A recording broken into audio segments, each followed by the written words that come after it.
Just ಅಡಿಕೆ ಹಾಕಿ ಒಂದು ಎಕರೆ ಕ್ಲೀನಾಗಿ ಅವ್ನು ಮಾಡ್ಕೊಂಡ ಅಂದ್ರೆ 600 ಗಿಡ 4 ರಿಂದ 5 ಲಕ್ಷ ರೂಪಾಯಿ ಬರ್ತದೆ. ನಾನು ರೈತರಿಗೆ ಹೇಳೋದು ಇಷ್ಟೇ ಅಡ್ವೈಸ್, ಮಲ್ಟಿ ಕ್ರಾಪ್ ಸಿಸ್ಟಮ್ ಇದ್ರೆ ಲಾಭ. ಬಿಲೀವ್ ಇಟ್ ಆರ್ ನಾಟ್, ಎಲ್ಲಾ ಉತ್ಪನ್ನಗಳು ಇಲ್ಲೇ ಮಾರ್ಕತ್ತೀವಿ ನಾವು. 4 ಲಕ್ಷ ರೂಪಾಯಿ 4 ಖರ್ಚು ಹೋದ್ರು ನಿವ್ವಳವಾಗಿ ನನಗೆ 8 ರಿಂದ 10 ಲಕ್ಷ ರೂಪಾಯಿ ಲಾಭ ಸಿಗ್ತದೆ. ಹಾಯ್ ಹಲೋ ನಮಸ್ಕಾರ, welcome to freedom farming Kannada YouTube channel. ನಾನು ಚೈತ್ರ. ಸ್ನೇಹಿತರೆ, ಲಾಸ್ಟ್ ಎಪಿಸೋಡ್ ಅಲ್ಲಿ ಚೆನ್ನೇಗೌಡರು ಅನ್ನೋರನ್ನ ಪರಿಚಯಿಸಿದೆ. ಸೊ ಅವರು ಗುಂಪು ಬಾಳೆ ಬಗ್ಗೆ ಸಾಕಷ್ಟು ಡೀಟೇಲ್ಸ್ ಅನ್ನ ಕೊಟ್ಟಿದ್ರು. ಯಾವ ರೀತಿಯಾಗಿ ನಾವು ನಾಟಿ ಮಾಡಬೇಕಾಗುತ್ತೆ, ಸೊ ಯಾವ ರೀತಿಯಾಗಿ ಅದು ಬೆಳವಣಿಗೆ ಆಗುತ್ತೆ, ಎಷ್ಟು ಇಳುವರಿ ಬರುತ್ತೆ, ಗುಂಪು ಬಾಳೆ ಮಾಡಿದ್ರೆ ಏನೆಲ್ಲ ಬೆನಿಫಿಟ್ಸ್ ಇದೆ ಅನ್ನೋದ್ರ ಬಗ್ಗೆ ಕಂಪ್ಲೀಟ್ ಡೀಟೇಲ್ಸ್ ಅನ್ನ ಕೊಟ್ಟಿದ್ರು. ಸೊ ಇವತ್ತಿನ ಎಪಿಸೋಡ್ ಅಲ್ಲಿ ಅರಣ್ಯ ಕೃಷಿ ಆಗಿರ್ಬೋದು, ಹಣ್ಣಿನ ಗಿಡಗಳ ಬಗ್ಗೆ ಆಗಿರ್ಬೋದು, ಕಂಪ್ಲೀಟ್ ಆಗಿ ಇವರು ಒಂದು ಮಿಶ್ರ ಬೇಸಾಯ ಪದ್ಧತಿ ಬಗ್ಗೆ ತಿಳಿಸ್ಕೊಡ್ತಾರೆ. ಸೊ ಇದರಿಂದ ಏನೆಲ್ಲ ಬೆನಿಫಿಟ್ಸ್ ಇದೆ, ಇವರು ಇದನ್ನ ಯಾಕಾಗಿ ಆಯ್ಕೆ ಮಾಡ್ಕೊಂಡ್ರು, ಇವೆಲ್ಲದ್ರ ಬಗ್ಗೆ ಡೀಟೇಲ್ಸ್ ಕೊಡ್ತಾರೆ. ಸೊ ಬನ್ನಿ ಅವರನ್ನ ಮತ್ತೆ ವೆಲ್ಕಮ್ ಮಾಡೋಣ. ಸೊ ಇಲ್ಲೇ ಇದ್ದಾರೆ, ಬನ್ನಿ ಸರ್. ನಮಸ್ತೆ. ಸೊ ಸರ್, ಲಾಸ್ಟ್ ಎಪಿಸೋಡ್ ಅಲ್ಲಿ ನಾವು ಗುಂಪು ಬಾಳೆ ಬೇಸಾಯದ ಬಗ್ಗೆ ಮಾತಾಡಿದ್ವಿ. ಸೊ ಇವತ್ತಿನ ಎಪಿಸೋಡ್ ಅಲ್ಲಿ ನೀವು ಹೇಳಿದ್ರಿ ಅರಣ್ಯ ಕೃಷಿ ಆಗಿರ್ಬೋದು ಅಂಡ್ 30ಕ್ಕೂ ಹೆಚ್ಚು ಜಾತಿಯ ನೀವು ಹಣ್ಣಿನ ಕೃಷಿಯನ್ನ ಮಾಡ್ತಿದ್ದೀರಾ. ಸೊ ಅರಣ್ಯ ಕೃಷಿ ಮಾಡೋದ್ರಿಂದ ಏನ್ ಬೆನಿಫಿಟ್ ಇದೆ ಸರ್? ಯಾಕಂತಂದ್ರೆ ಈಗಿನ ರೈತರಿಗೆ ಒಂದು ವೆಯ್ಟ್ ಮಾಡಬೇಕಾದ ಒಂದು ಇದೇ ಇಲ್ಲ. ಅಂದ್ರೆ ನಂಗೆ ಇವತ್ತು ಹಾಕಿದ್ರೆ ನಂಗೆ ನಾಳೆ ಪ್ರಾಫಿಟ್ ಬರಬೇಕು ಅನ್ನೋ ಒಂದು ಮೈಂಡ್ ಸೆಟ್ ಅಲ್ಲಿ ಇರ್ತಾರೆ. ಸೊ ಅರಣ್ಯ ಕೃಷಿ ಅಂತ ಬಂದ್ರೆ ತುಂಬಾ ವೆಯ್ಟ್ ಮಾಡ್ಬೇಕಲ್ವಾ ಸರ್? ನೋಡಮ್ಮ, ಅರಣ್ಯ ಕೃಷಿ ಫಿಕ್ಸೆಡ್ ಡೆಪಾಸಿಟ್ ಇದ್ದಂಗೆ. ಬ್ಯಾಂಕಿನ ದುಡ್ಡು ತಗೊಂಡು ಡೆಪಾಸಿಟ್ ಬಿಟ್ಟು ಇಂಟ್ರೆಸ್ಟ್ ತಿಂತೀವಲ್ಲ, ಆ ತರ ಇದು ಕನಿಷ್ಠ ಅಂದ್ರೆ 5 ವರ್ಷ 10 15 20 ವರ್ಷಕ್ಕೆ ಆದಷ್ಟು ಲಾಭ ಜಾಸ್ತಿ. ಈ ಅರಣ್ಯ ಕೃಷಿ ಒಳಗೆ ವಿಧವಾದ ಗಿಡಗಳವೆ, ಕಾಸ್ಟ್ಲಿಯಸ್ಟ್ ವುಡ್ ಇದು. ಸೊ ಯಾವ್ದು ಇಲ್ಲಿ ಹಾಕಿದ್ದೀರಾ? ಟೀಕ್ ಅದೇ, ಆಮೇಲೆ ಇದಕ್ಕೆ ರೋಸ್ ವುಡ್ ಅದೇ, ಮಹಾಗನಿ ಅದೇ, ಹೆಬ್ಬೇವ್ ಅದೇ, ಮತ್ತಿ ಅದೇ, ಒನ್ನೆ ಅದೇ, ಬೀಟೆ ಅದೇ, ಶ್ರೀಗಂಧ ಅದೇ. ಎಷ್ಟೆಷ್ಟು ಮರ ಎಲ್ಲ ಮಹಾಗನಿ ಒಂದು 300 ಅದೇ, ಟೀಕ್ ಒಂದು ಕಟಾವಿಗೆ ಬಂದಿರಂತ ಒಂದು 150 200 ಅವೆ. ಇದು ಕಾರಣ ಅಂದ್ರೆ ಹೊಲದ ಬದುನಾಗ ಹಾಕೋಣದು. ಇದು ಏನು ಕೃಷಿ ಅಂತಂದ್ರೆ ಅದಕ್ಕೆ ಇಂತಿದ್ದೇ ಜಾಗ ಬೇಕು, ಇಷ್ಟ ಅಂತರ ಎಲ್ಲಿ ಜಾಗ ದಿಕ್ಕೊಂಡು ನೋಡಮ್ಮ, 10 ಅಡಿ 5 ಅಡಿ ಜಾಗ ಐತ್ರಿ, ಎಲ್ಲಿ ಏನು ಬೇಕಾದ್ರೂ ಮಾಡ್ಬೋದು. ಈಗ ಒಂದ್ಸಾರಿ ಪ್ರಾಕ್ಟಿಕಲ್ ನೀವು ನೋಡ್ಬೋದು. ಇಡೀ ನನ್ನ ತೋಟ ನೋಡಿದಾಗ ನಿಮ್ಗೆ ಅರ್ಥ ಆಗ್ತದೆ ಏನು ಅಂತ. ಸುಮ್ಮನೆ ಹೇಳಿ ಬಾಯ ಒಳಗೆ ಹೇಳಿ ಅವ್ನು ಮಿಸ್ಗೈಡ್ ಮಾಡೋದೇನಿಲ್ಲ, ಯಾರು ಮಿಸ್ಗೈಡ್ ಮಾಡಿ ತಗೊಬೇಕಾದ್ದೇನಿಲ್ಲ. ನಿಮ್ಗೇನು ನಾನು ದುಡ್ಡು ಕೊಟ್ಟು ಕರ್ಸ್ಕೊಂಡಿಲ್ಲ, ನನಗೇನು ನೀವು ದುಡ್ಡು ಕೊಟ್ಟು ಮಾತಾಡ್ಸಲ್ಲ. ನಾನು ಹೇಳೋದು ನೈಜಿಕತೆ ಇರಬೇಕು. ನೀವೇನೇ ಮಾಡಿದ್ರೆ ರೈತನಿಗೆ ನೈಜಿಕತೆ ಆಗ್ಬೇಕು, ಅವ್ನು ಪಾಲನೆ ಮಾಡ್ಕೊಬೇಕು. ಅದನ್ನ ಅಡಾಪ್ಟ್ ಮಾಡ್ಕೊಂಡಿಲ್ಲ ಅಂದ್ರೆ ಏನು ಪ್ರಯೋಜನ ಇಲ್ಲ. ಅದ್ರ ಪಡೆಗೆ ಬೆಳ್ಕೊಂಡು ಹೋಗ್ತಾ ಇರ್ತಾನೆ. ನೀವು ಯಾವ ಖರ್ಚಿಗೆ ಕಾಸಿಲ್ದಾಗ ಮಾರ್ಕೊಂಬೋದು ಅದನ್ನ. ಈಗ ಹೋಗಿ ನೀನು ಇಕ್ಕಿರೋ ಡೆಪಾಸಿಟ್ ಮೇಲೆ ಲೋನ್ ತಗೊಬೋದು. ಹಂಗಿದ್ರೊಳಗೆ ಯಾವ ಬೇಕಾದ್ರೆ ನೀನು 4 ಮರ ಮಾರ್ಕೊಂಡ್ರೆ ದುಡ್ಡು ಬರ್ತದೆ ಅವಾಗ. ಇದು ಕೃಷಿ ಅಲ್ಲ, ಜೊತೆ ಒಳಗೆ ಮಾಡ್ಕೊಂಡಿರ್ತೀವಿ. ಇನ್ನು ಬೇರೆ ಬೆಳೆ ನನ್ನ ಹತ್ರ ಒಂದು 2000 2500 ಅಡಿಕೆ ಅದೇ, 22 ವರ್ಷದ. ಈಗ ಹೊಸದಾಗ ಒಂದಷ್ಟು ಅಡಿಕೆ ಅಡಿಕೆಗೂ ಈಗ ಚೆನ್ನಾಗಿದೆ, ಅಡಿಕೆ ಹೈ ಕ್ಲಾಸ್ ರೇಟ್ ಅದೇ. ಒಂದು ಎಕರೆ ಕ್ಲೀನಾಗಿ ಅವ್ನು ಮಾಡ್ಕೊಂಡ ಅಂದ್ರೆ 600 ಗಿಡ 4 ರಿಂದ 5 ಲಕ್ಷ ರೂಪಾಯಿ ಬರ್ತದೆ. ಒಂದು ಎಕರೆ ಜಸ್ಟ್ ಅಡಿಕೆ ಹಾಕಿ ಅದ್ರೊಳಗೆ ಏನ್ ಬೇಕಾದ್ರೆ ಮಲ್ಟಿ ಕ್ರಾಪ್ ಈಗೂ ಮಾಡ್ಬೋದು. ಮಲ್ಟಿ ಕ್ರಾಪ್ ಅದ್ರೊಳಗೆ ಏನ್ ಬೇಕಾದ್ರೆ ನೋಡ್ತೀನಿ ನಾನು, ಏನ್ ಬೇಕಾದ್ರೆ ಬೆಳೆ ಬೆಳಿಬೋದು ಅಡಿಕೆ ಒಳಗೆ. ಕಾರಣ ಏನಂದ್ರೆ 50% ಟ್ರಾನ್ಸ್ಪರೆಂಟ್. ನೆರಳು ಬೀಳ್ತದೆ, ಅರ್ಧ ನೆರಳಿರೋದ್ರಿಂದ ಎಲ್ಲಾ ಬೆಳೆಗಳು ಅದು ಚೆನ್ನಾಗಾಗ್ತದೆ. ಬೇಸಿಗೆ ಒಳಗೆ ಬಿಸಿಲು ಜಾಸ್ತಿ ಆದ್ರೆ ಬೆಳೆ ಬರೋದು ಕಷ್ಟ. ಆ ಥರ ಅಲ್ಲ, ಮಲ್ಟಿ ಇದ್ರೊಳಗೆ ಮಾಡಿದಾಗ ಆ ಶೇಡ್ ಇರ್ತದೆ, ಅದು 50% ಶೇಡ್ ಇರ್ತದೆ. ಯಾವ ಬೆಳೆ ಬೇಕಾದ್ರೂ ನೀವು ಅದ್ರೊಳಗೆ ಮಾಡ್ಕೊಂಬೋದು. ಈಗ ಅರಣ್ಯ ಕೃಷಿ ಅಂತ ಬಂದ್ರೆ ತುಂಬಾ ಜನ ಹೇಳ್ತಾರೆ ಅದನ್ನ ಮೇಂಟೈನ್ ಮಾಡಕ್ ಕಷ್ಟ, ಅಂದ್ರೆ ಕಳ್ಳಕಾಕ್ರ ಸಮಸ್ಯೆ ಇರುತ್ತೆ. ಕಳ್ಳತನಕ್ಕೆ ಏನು ಮಾಡಕ್ಕಾಗಲ್ಲಮ್ಮ. ಈಗ ನಮ್ಮದ್ರಾಗೂ ಬಂದೊಂದು ಮರ ಕುಯ್ಕೊಂಡು ಹೋದ, ಒಂದೇ ಮರ ಕುಯ್ಯೋದ ಅವನು, 100 ಮರ ಕುಯ್ಕೊಂಡೋಗಲ್ಲ.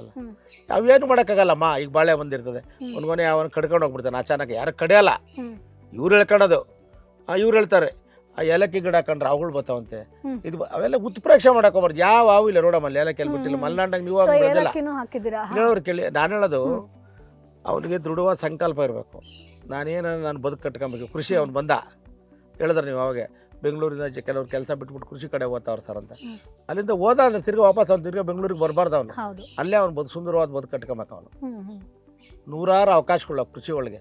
ನಿನಗೆ ನಿನ್ನ ಚಾನಲ್ದು ಒಂದೇ ಕೆಲಸ, ನಿನಗೆ ಕೃಷಿ ನೋಡೋದು ಹಂಗಲ್ಲ. ಇದ್ರೊಳಗೆ ಎಲ್ಲಾ ರಂಗದಾಗೂ ನೋಡ್ಬೋದು, ನೀವು ಎಲ್ಲಾ ಅಂಗಲಾಗೂ ನೋಡ್ಬೋದು. ಎಲ್ರಿಗೂ ಕಾಸೇನೆ. ಕೋಳಿ ಸಾಕಿದಿರಲ್ಲ ಸರ್, ಕೋಳಿ ಒಳಗೆ ಮೊಟ್ಟೆ ಅವನಿಗೆ ದುಡ್ಡು ಬರ್ತದೆ, 15 ರೂಪಾಯಿ ಅವ್ನ ಮೊಟ್ಟೆ. ತಟ್ಟೆ ಮೊಟ್ಟೆ ಇಲ್ಲಿ ಸಿಗೋದೇ ಇಲ್ಲ. ಅವು ದಿನ ಒಂದು 8 ರಿಂದ 10 ಮೊಟ್ಟೆ ಬರ್ತಾವ ನಮಗೆ. ಎಷ್ಟಾಯ್ತು? 50. ಅದಕ್ಕೆ ಅರಣ್ಯ ಕೃಷಿ ನೀವು ಹೇಳ್ದಂಗೆ ಸಮಯ ಬೇಕು ನಿಜ. ಅದಕ್ಕೆ ಗೊತ್ತೇನು ಜಾಸ್ತಿ ಕೊಡ್ಬೇಕಾಗಿಲ್ಲ. 2 ವರ್ಷ ಜೋಪಾನ ಮಾಡಿ. ಯಾವ್ದೇ ಗಿಡ ಹಾಕಿರೋ ಅವ್ನು 2 ವರ್ಷ ಜೋಪಾನ ಮಾಡ್ಬೇಕು. ಏನ್ ಗಿಡನ ಹಾಕೊಂಡ್ಲಿ 2 ವರ್ಷ ಜೋಪಾನ ಮಾಡ್ಲಿಲ್ಲ ಅಂದ್ರೆ ಅವನೇನು ಮಾಡಕ್ ಸಕ್ಸೀಡ್ ಆಗಕ್ಕಾಗಲ್ಲ.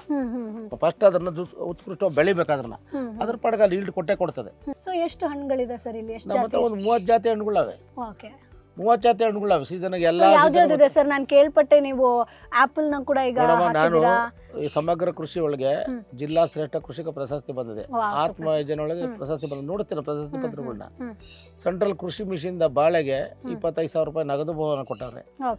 ನೀವು ಮೆಕಾಡಮಿಯಾ ಕೂಡ ಹಾಕಿದ್ರಿ ಅಂತ ಎಲ್ಲ ಇಲ್ಲಿ ಹೇಳಿದ್ನಲ್ಲಮ್ಮ. ಸರ್ ಅಂದ್ರೆ ಇಳುವರಿ ಸ್ಟಾರ್ಟ್ ಆಗಿದೆ ಅಥವಾ ಇಲ್ಲ ಅವೆಲ್ಲ 1 ವರ್ಷ 2 ವರ್ಷ ಆಗಿದೆ. ಅವೆಲ್ಲ ಎಲ್ಲ ಬರ್ತಾವೆ ಅನ್ನೋದಕ್ಕೆ ಚೆನ್ನಾಗಿ ಬರ್ತಾವೆ ಗಿಡ. ಈಗ ಆಪಲ್ ಚೆನ್ನಾಗಿ ಬರ್ತಾವೆ. ಆಪಲ್ ಇಳುವರಿ ಬಂದಿದೆಯಾ ಸರ್? ಅಲ್ಲ ಬಂದಿತ್ತು, ಒಂದು ಮರದ ಇಳುವರಿ ಆಗಿದೆ. ಸ್ವಲ್ಪ ಸೈಜ್ ಕಡಿಮೆ ಇರ್ಬೋದು, ಟೇಸ್ಟ್ ಕಡಿಮೆ ಇರ್ಬೋದು. ಈಗ ಹಾಕಿದ್ರೆ ನೋಡ್ಬೇಕು. ಈಗ ಹಾಕಿದ್ದು ನೋಡ್ತೀನಿ ನಿಮ್ಗೆ ಅಂತ ತೋರಿಸ್ತೀನಿ ಗಿಡನ. ಈಗ ಏಲಕ್ಕಿ ಒಂದು 100 ಗಿಡ ಹಾಕೊಂಡಿದ್ದೀನಿ. ಒಂದು 15 kg ಏಲಕ್ಕಿ ಬರ್ತದೆ. ಉಪ್ಕರಿಸ್ಬೋದು. ಏನು ಬೆಳೆ ಏಲಕ್ಕಿ ಕಂಪ್ಲೀಟ್ ಇಳುವರಿ ಕೊಡೋದಕ್ಕೆ ಎಷ್ಟು ಟೈಮ್ ಬೇಕು ಸರ್? ನಾವು ಎಷ್ಟು ನಮ್ಮ ಹತ್ರ ಗಿಡ ತಗೊಂಡು ಹೋಗಿರಿ ಮುಂದಿನ ವರ್ಷ ಕಾಯಿ ಬಂದ್ಬಿಡ್ತದೆ. ಇನ್ನು ನರ್ಸರಿ ಪ್ಲಾಂಟ್ ತಗೊಂಡಾಗ ಹಾಕಿರಿ 2 ವರ್ಷ ಬೇಕು. ಇನ್ನು ನಮ್ಮ ಹತ್ರ ಇರೋ ಪ್ಲಾಂಟ್ ತಗೊಂಡು ದೊಡ್ಡದು ಉಣ್ಬಿಟ್ರೆ ಈ ವರ್ಷ ಉಣಿರೆ ಬರೋ ವರ್ಷ ಜನವರಿ ಕಾಯಿ ಬರ್ತದೆ. ಆ ಥರ. ಓಕೆ. ಸೊ ಪೆಪ್ಪರ್ ಕೂಡ ಬೆಳೆಸ್ತೀರಾ? ಪೆಪ್ಪರ್ ಬೆಳಿತೀವಿ. ಓಕೆ. ಎಷ್ಟಿದೆ ಸರ್? ಪೆಪ್ಪರ್ ಒಂದು 50 ಗಿಡ ಹಾಕಿದ್ದೀನಿ. ಅದರೊಳಗೆ ಈಲ್ಡ್ ಸ್ಟಾರ್ಟ್ ಆಗಿರೋದು 5-6 ಗಿಡ ಅಷ್ಟೇ ಸ್ಟಾರ್ಟ್ ಆಗಿರೋದು. ಸೊ ಇಲ್ಲಿ ನೀರಾವರಿ ಹೆಂಗೆ ಸರ್? ಬೋರ್ವೆಲ್. ಓಕೆ. ಬೋರ್ವೆಲ್ ನೀರು ಬಿಟ್ರೆ ಎಲ್ಲ ಡ್ರಿಪ್ ಇರಿಗೇಷನ್? ಎಲ್ಲ full drip irrigation. Okay. So ಇಲ್ಲಿ ಎಷ್ಟು ನೀರು ಬೇಕಾಗುತ್ತೆ ಸರ್? ಯಾಕಂತಂದ್ರೆ ಈಗ ನೀವು ಮಿಶ್ರ ಬೇಸಾಯ ಪದ್ಧತಿ ಅಂತ ಹೇಳಿದ್ರೆ, ಸೊ ಕೆಲವೊಂದು ಗಿಡಕ್ಕೆ ಹೆಚ್ಚು ನೀರು ಬೇಕು ಅಂತ ಹೇಳ್ತಾರೆ, ಎಲ್ಲಾ ಗಿಡಕ್ಕೂ ಒಂದ್ಸಾರಿ ತೋಟದಾಗಿರೋ ಎಲ್ಲಾ ಗಿಡಕ್ಕೂ ನೀರು ಹೋಗಂಗ್ ಮಾಡಿದೀವಿ. ಓಕೆ. ಒಂದ್ಸಾರಿ ಮೋಟರ್ ಆನ್ ಮಾಡಿದ್ರೆ ಬ್ಲಾಕ್ ವೈಸ್ 4 ಬ್ಲಾಕ್ ಇರ್ತದೆ. ಒಂದೊಂದು ಬ್ಲಾಕ್ 2 ಗಂಟೆ ತಿರುಗಿಕೊಂಡ್ರೆ ಎಲ್ಲಾ ಗಿಡಗಳಿಗೂ ಹೋಗ್ತಾವ. ಅದೇನ್ ಮಾಡ್ಬೇಕು, ವಾಚ್ ಮಾಡ್ಬೇಕು. ಅವನು ಒಂದು ಇರುವೆನೋ ಪರ್ವೇನೋ ಹೋಗ ಟ್ಯೂಬ್ ಕಟ್ಕೊಂಡ್ಬಿಡ್ತದೆ, ನೀರು ಹೋಗಲ್ಲ. ಅವ್ನ ಹಾಕ್ಬಿಟ್ಟು ಸಾಲ್ ಇಟ್ಕೊಂಡು ನೋಡ್ಕೊಂಡು ಹೋಗ್ಬೇಕು. ಸುಲಭ ತಾನೇ ಇದು. ಅವ್ನು ನೀರು ಕಟ್ಟ ಕಾಳಿಗೆ ದುಡ್ಡು ಕೊಟ್ಟು ಅಷ್ಟು ನೀರು ಪೋಲ್ ಮಾಡೋದು ಎಷ್ಟು. ಈಗ 1 ಎಕರೆ ನೀರು ಕಟ್ಟಿಬಿಟ್ಟು ಕಲ್ಟಿವೇಶನ್ ಮಾಡಿದ್ರೆ 3 ಎಕರೆ ಡ್ರಿಪ್ ಇರಿಗೇಷನ್ ಮಾಡ್ಕೊಬೋದು. ಸೊ ಇಲ್ಲಿ ಈಗ ನೀವು ನೀರಾವರಿ ವ್ಯವಸ್ಥೆ ಬಗ್ಗೆ ಹೇಳಿದ್ರೆ, ಇನ್ನು ಗೊಬ್ಬರದ ಬಗ್ಗೆ ಮಾತನಾಡೋದಾದ್ರೆ ಹೇಳಿದಲ್ಲಮ್ಮ. ಗೊಬ್ಬರ ಹೇಳಿದೆ, ಯಾವುದೇ ಬೆಳೆ ಗೊಬ್ಬರ ಹಾಕಿದ್ರೆ ಯಾವುದು ಬರಲ್ಲ. ಈಗ ನಾನು ರೈತರಿಗೆ ಹೇಳೋದು ಇಷ್ಟೇ ಅಡ್ವೈಸ್, ಮಲ್ಟಿ ಕ್ರಾಪ್ ಸಿಸ್ಟಮ್ ಇದ್ರೆ ಲಾಭ. ಮಲ್ಟಿ ಕ್ರಾಪ್ ಅಂದ್ರೆ ಗೊತ್ತಲ್ಲ? ಸಮಗ್ರ ಸಾವಯವ, ಹನಿ ನೀರಾವರಿ, ಯಾಂತ್ರೀಕರಣ ಇಷ್ಟು ಅಳವಡಿಸ್ಕೊಂಡು ಕೃಷಿ ಮಾಡ್ಬೋದು. ರೈತ ಅವ್ನ ಭೂಮಿ ಒಳಗೆ 1 ಎಕರೆದೋ 1/2 ಎಕರೆದೋ 5 ಎಕರೆದೋ ಅಥವಾ ಅವ್ನು ಬೇರೆ ಕಡೆ ಲೀದಿ ತಗೊಂಡವನು ಗೊತ್ತಿಲ್ಲ. ಸಾಗುವಳಿ ಮಾಡುವಾಗ ಇದನ್ನ ಅಳವಡಿಸ್ಕೊಬೇಕು. ಅವನು 1/2 ಎಕರೆ ಇದ್ದನು ರೈತನೇ, 100 ಎಕರೆ ಇದ್ದನು ರೈತನೇ, 10 ಎಕರೆ ಇದ್ದನು ರೈತನೇ. ಅವ್ನು ಫಸ್ಟ್ ಅವ್ನು ಏನ್ ಮಾಡ್ಬೇಕಂತ ಅವ್ನು ಚಾರ್ಟ್ ಮಾಡ್ಕೊಂಡು ಮನಸ್ಸು ಮಾಡಿದ್ರೆ 1/2 ಗುಂಟೆ ಜಾಗ ಇದ್ರು ಏನಾದ್ರೂ ಮಾಡ್ಬೋದು. ಅಯ್ಯೋ 1/2 ಎಕರೆ ಕೃಷಿ ಬ್ರಹ್ಮಾಂಡನೇ ಮಾಡವ್ರು 1/2 ಎಕರೆ ಒಳಗೆ. ಈಗ ನಾನು ಹೇಳ್ದಲ್ಲ ನಿಮಗೆ, ಗೊಬ್ಬರ ಏನು ಟೈಮ್ ಕೊಡಬೇಕು ಯಾವುದೇ ಒಂದು ಬೆಳೆಗಾಗಲಿ. ಇವೆಲ್ಲ ವರ್ಷಕ್ಕೆ ಒಂದ್ಸಾರಿ ಗೊಬ್ಬರ. ಅಡಿಕೆ ಇವೆಲ್ಲ ಮೇಂಟೆನೆನ್ಸ್ ಭಾಳ ಈಸಿ. ಇವಾಗ ಹಾಕಬೇಕು. ಡಿಸೆಂಬರಿಂದ ಜನವರಿ ಒಳಗೆ ಅವಕ್ಕೆ ಒಂದ್ಸಾರಿ ಗೊಬ್ಬರ ಹಾಕ್ಬಿಟ್ರೆ ಇನ್ನೊಂದು ವರ್ಷ ಹಾಕಂಗಿಲ್ಲ. ಮಧ್ಯೆ ಹಾಕಂಗಿಲ್ಲ. ಅವಕ್ಕೆ ರಸಗೊಬ್ಬರ ಹಾಕಂಗಿಲ್ಲ. ಕೊಟ್ಟಿಗೆ ಗೊಬ್ಬರ ನಾವು ಬೇವಿನ ಹಿಂಡಿನ ಒಂದ್ಸಾರಿ ಹಾಕಿದ್ರೆ ಮುಂದಿನ ವರ್ಷ ನೀನು ಗೊಬ್ಬರ ಹಾಕೋದು. ಓಕೆ. ಸೊ ಸರ್, ನೀವು ಸ್ಟಾರ್ಟಿಂಗ್ ನಲ್ಲಿ ಹೇಳಿದ್ರಿ ಈಗ ಮಾರ್ಕೆಟ್ ಅಂತ ಬಂದಾಗ ಇಲ್ಲಿಗೆ ಬಂದು ಜನ ಅವರೇ ತಗೊಂಡ್ಕೊಂಡು ಹೋಗ್ತಾರೆ. ನಾನು ನಂದು ಹೇಳಿದೆ ನಿಮ್ಗೆ.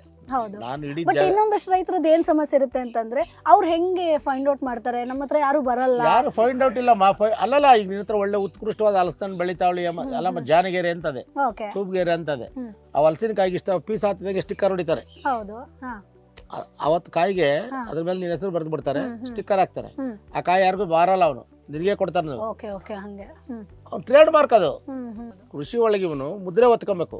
ನನ್ನ ಪದಾರ್ಥ ಅದೇ ಹೆಂಗೆ ಅಂತ ಸಾಕಷ್ಟು ರೈತರಿಗೆ ಗೊತ್ತಾಗಲ್ಲ. ಅಲ್ಲೇ ಆಕ್ಚುಲಿ ಅವ್ರು ಎಡವ್ತಾರೆ. ನೀನ್ ಹೇಳಿದೆ ನೀನು ಸರ್, ಮಾರ್ಕೆಟ್ ಇವಾಗ ನಮ್ಮ ಹತ್ರ ಯಾವ ಬೆಳೆ ನಾನು ಎತ್ಕೊಂಡು ಮಾರಕ್ ಹೋಗಲ್ಲಮ್ಮ. ಈ ಬಿಲೀವ್ ಇಟ್ ಆರ್ ನಾಟ್, ಎಲ್ಲಾ ಉತ್ಪನ್ನಗಳು ಇಲ್ಲೇನೆ ಮಾರ್ಕೊಂತೀವಿ ನಾವು. ಕಾರಣ ಏನು? ನಮ್ಮ ಹತ್ರ 30 ತಗೊಂಡು ಅವ್ನು 60ಕ್ಕೆ ಮಾರ್ಕೊಂಬೋದು. ಅದಕ್ಕೆ ಅವನು ಹೊಣೆಯಲ್ಲ, ನಾನು ಹೊಣೆಯಲ್ಲ. ನನಗೆ ಸಾಕು, ನಾನು ತೃಪ್ತಿ. ಎಳ್ನೀರು ನಮ್ಮ ಹತ್ರ 16-17 ರೂಪಾಯಿ ತಗೊಂತಾನೆ ಒಂದು ಎಳ್ನೀರು. 40 ರೂಪಾಯಿ ಹೊಡಿತಾನೆ ಒಂದು ಎಳ್ನೀರು. ಅವ್ನು 50 ಹೊಡ್ಕೊಂಡ್ಲಿ, ನಮಗೆ ಬರ್ಬೇಕಾದ ಕಾಸು ಬಂತ. ನಾನು ಎಳ್ನೀರು ಎತ್ಕೊಂಡು ರಾಜನ್ ಕುಂಟಿ ತಗೊಂಡೋದು ಅಂತಿಕ್ಕೋ. ಅವ್ನು ಹೇಳ್ತಾನೆ, ನಿಮ್ಮ ಎಳ್ನೀರ್ ಮೇಲೆ ಚುಕ್ಕೆ ಅದೇ, ಇದು ರೋಗ ಅದೇ, ಡಾಟ್ ಅದೇ. ಅಲ್ಲಿಂದ ಒತ್ಕೊಂಡು ತಿರ್ಗಿ ಅಗಲ್ ಮೇಲೆ ಇಕ್ಕಂಬತ್ತಿ ಅದನ್ನ. ರಿಜೆಕ್ಟ್ ಆಗುತ್ತೆ. ಆ ರಿಜೆಕ್ಟ್ ಪದಾರ್ಥ ಬೇಡ, ನಂದಿಷ್ಟು ಕೊಡು, ನೀನು ಹೋಗು, ಬೇಡ ಓದ್ತಾ ಇರು. ಈ ಸಣ್ಣದಾಗ ಒಂದು ಹೇಳ್ತೀನಿ, ಉಪ್ಪಿನಕಾಯಿ ಮಾಡಕ್ಕೆ ಎಳ್ಳಿಕಾಯಿನೋ ನಿಂಬೆಹಣ್ಣು ಅಥವಾ ಮಾವಿನಕಾಯಿದು ಉಪ್ಪಿನಕಾಯಿ ಮಾಡ್ತೀರಾ. ಈಗ ನೀನು ಚೆನ್ನಾಗಿರೋ ಕ್ವಾಲಿಟಿ ಬೆಳೆದ್ರೆ ಎಳ್ಳಿಕಾಯಿ ಇಲ್ಲೇ ಬಂದು ತಗೊಂಡೋತಾನಲ್ಲ ಅವನು. ನಿಂಬೆಹಣ್ಣು ಚೆನ್ನಾಗಿರೋದು ಬೇಡ, ಅವ್ನು ಇಲ್ಲೇ ಬಂದು ತಗೊಂಡೋತಾನೆ. ನಿನಗೆ 3 ರೂಪಾಯಿ 4 ರೂಪಾಯಿ ಕೊಡ್ತಾನೆ, 10 ರೂಪಾಯಿ ಮಾರ್ಕೊಂಡು ನಿನಗೇನಾಗಬೇಕು? ನಮ್ಗೆ ಇಲ್ಲಿ ಬರ್ಬೇಕಾದ್ದು ಬಂತ. ನೋಡಮ್ಮ, ಬಾಳೆಹಣ್ಣು ನಮ್ಮ ಹತ್ರ ಒಂದು ಸಣ್ಣ ಉದಾಹರಣೆ ಕೊಡ್ತೀನಿ ನಿನಗೆ. ಆ ರೇಟ್ ಇದ್ದಾಗ 80 ರೂಪಾಯಿ ಕಾಯಿ ಕಡಿದ್ರಿಲ್ಲ ನಮ್ಮ ಹತ್ರ. 80 ರೂಪಾಯಿ ಕಡ್ದಿದ್ದ ಕಾಯಿನ 120 ರೂಪಾಯಿ ಹಣ್ಣು ಮಾರಿರು. ನಾನು 12 ತಿಂಗಳು ಕಾದಿದ್ದೀನಿ. ಇವತ್ತು ತಗೊಂಡದ ಅವ್ನು ನಾಳೆ ಮಾರ್ಕೊಂಡ, ನಾಳೆ ಹಣ್ಣು ಮಾಡಿ ನಾಡ್ದು ಮಾರ್ಕೊಂಡ. ಅವ್ನು 1 ಕೆಜಿ 40 ರೂಪಾಯಿ ಬಂತು. ಆಮೇಲೆ ಅದೇ ಲಾಭ ದಿನ ಕಾಣಕ್ಕಾಗಲ್ಲ ಅವನು. ಅದ್ರೊಳಗೆ ಅವ್ನು ಸ್ವಲ್ಪ ಕೊಳ್ತೋತದೆ, ಉದುರೋತದೆ, ಮೈನಸ್ ಆಗ್ತಾವ ಅವೆಲ್ಲ. ಈಗ ನಮಗೆ ದುಡ್ಡು ಕೊಟ್ಬಿಟ್ಟು ಅವ್ನು ಇಲ್ಲಿ. ನಾವು ಅವ್ರಿಗೆ ಬಾಳೆ ಒಳಗೆ ಹೆಂಗೆ ಅಂದರೆ 10 ಕೆಜಿ ಬಂದರೆ 1 ಕೆಜಿ ಲೆಸ್ ಮಾಡ್ತೀವಿ ಇಲ್ಲಿ. ಯಾಕೆ ಅಂತ ಕೇಳ್ಬೋದು ನೀವು. ಆ ಬಾಳೆ ದಿಂಡಿ ಇರ್ತದೆ, ಹೌದು. ಅದು 20 kg ಬಂದ್ರೆ 2 kg ಲೆಸ್ ಮಾಡ್ತೀವಿ, ನಿಮಗೆ ಲೆಸ್ ಮಾಡಲ್ಲ ಅವರು. ಕರೆಕ್ಟ್. ನೀವು ಕಸ್ಟಮರ್ ಹಂಗಾಗಿ ವರ್ತಕನಿಗೆ ಜಾಸ್ತಿ ಲಾಭ ಬರ್ತದೆ. ಅವ್ನು ಕುತ್ಕೊಂಡು ಮಾರಬೇಕು, ಕೆಜಿ ಕುಡಿಕ್ಬೇಕು. ಈಗ ನನಗೆ ಒಂದಿನ ದುಡ್ಡು ಕೊಟ್ಟೋಗ್ಬಿಡ್ತಾನೆ. ಈಗ 1 ಟನ್ ಕಾಯಿ ಕಡ್ದಂದ್ರೆ 80,000 ರೂಪಾಯಿ ಕೊಟ್ಬಿಟ್ಟಿರ್ತಾರೆ. ಅವ್ನು 80,000 ರೂಪಾಯಿ ಮಾಡ್ಕೊಬೇಕಲ್ಲ, ಅದ್ರ ಮೇಲೆ ಲಾಭ ಮಾಡ್ಕೊಂಬಂದ್ರೆ ಬಾಡಿಗೆ ಕಟ್ಟಬೇಕು, ಎಲ್ಲ ಅವ್ನು ಸಮಸ್ಯೆ ಇರ್ತದೆ. ಅದಕ್ಕೆ ನೀವು ಏನು ಮಾಡ್ಬೇಕು ರೈತ ಅಂದರೆ, ನೋಡಪ್ಪ ಏನು ಕೊಡ್ತೀರೋ ಗೊತ್ತಿಲ್ಲ, ಮಾರ್ಕೆಟ್ ರೇಟ್ಗೆ ನಾನು ಒಂದು 5 ರೂಪಾಯಿ ಕಡಿಮೆ ಕೊಡ್ರಿ, ನಾನು ಪದಾರ್ಥ ಇಲ್ಲೇ ತಗೊಂಡೋಗ್ರೆ ನನ್ನ ಕಾಸು ಇಲ್ಲೇ ಕೊಡ್ರಿ.